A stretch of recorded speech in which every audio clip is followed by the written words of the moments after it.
Gen Z आन्दोलन सुरु हुन अघि दुईवटा ट्रकमा 2 करोड रुपैयाँ निकालेर अन्यत्र लगिएको भन्दै गरिएको प्रचारको पुष्पकमल दाहाल प्रचण्डको सचिवालयले खण्डन गरेको छ। सचिवालयले प्रचण्डको सुरक्षामा खटिएका सुरक्षाकर्मीलाई घरेलु कामदार बनाइएको भन्ने प्रचारमा पनि सत्यता नभएको जनाएको छ।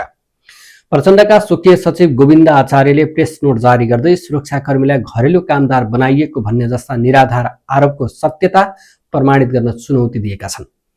प्रचण्डको निवासबाट जेनजी आन्दोलन पूर्व 2 ट्रकमा 2 करोड रुपैयाँ लगिएको, सुरक्षाकर्मीलाई घरेलु कामदार बनाइएको भन्ने जस्ता आरोप लागेका थिए।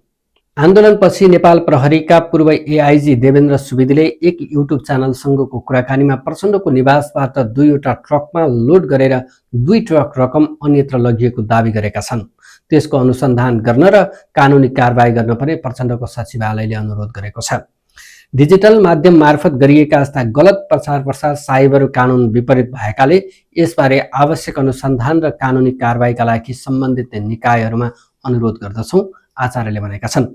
यसबीचमा सरकारले पूर्व प्रधानमन्त्री केपी शर्मा ओली र प्रचण्डको सुरक्षामा खटिएका सुरक्षाकर्मी कटौती समेत गरेको छ।